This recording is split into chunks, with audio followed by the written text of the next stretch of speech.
আপনারা বেশিরভাগ বিগিনার্স ট্রেডাররাই সবসময় এইটা করেন যে ২-৩টা যখন আপনার ট্রেড প্রফিট হয়ে যায়, আপনারা ভাবেন যে বাহ! ভালোই প্রফিট হইতাছে, তার মানে আমি আরও প্রফিট করতে পারবো। আপনি আজকে $১০ প্রফিট করছেন, আপনি ভাবতেছেন $১০ প্রফিট করছি, আমি আজকে $২০ প্রফিট মিল করে যাব। যেহেতু ২-৩টা আমার টানা প্রফিট হইছে, ভালো প্রফিট হইতেছে, আরও হবে, আমি আরও প্রফিট কইরা যাব। দেখেন, ট্রেডিং অ্যাকচুয়ালি এরকম না। আপনারা বেশিরভাগ পাবলিকরা এই যে ২-৩টা প্রফিট করেন, প্রফিট করার পরে আপনাদের একটা লোভ ঢুইকা যায় যে আমি তো প্রফিট করতে পারতাছি, আজকে আমি আরও প্রফিট করব।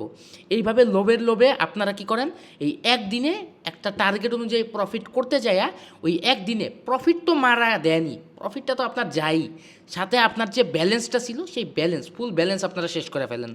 এইভাবে অনেক অনেক বিগিনার্স ট্রেডাররা মারা খায়। তো এই মারা খাওয়া যাবে না। একটা জিনিস মাথায় রাখবেন, ট্রেডিংয়ে আপনার একদিনের প্রফিট কাউন্ট করা যাবে না, কাউন্ট করতে হবে ১ মাসের প্রফিট। তো অল্প অল্প প্রফিট আপনি মাইনা নেন, মাস শেষে যায় দেখবেন এই অল্প অল্প প্রফিট দিয়ে আপনার মান্থলি ভালো একটা অ্যামাউন্ট প্রফিট থাকতেছে। অ্যান্ড এমন না যে আপনি এই $১০-২০ দিয়ে যে প্রফিট করতেছেন এই ডলারে আপনার থাইকা যাবে।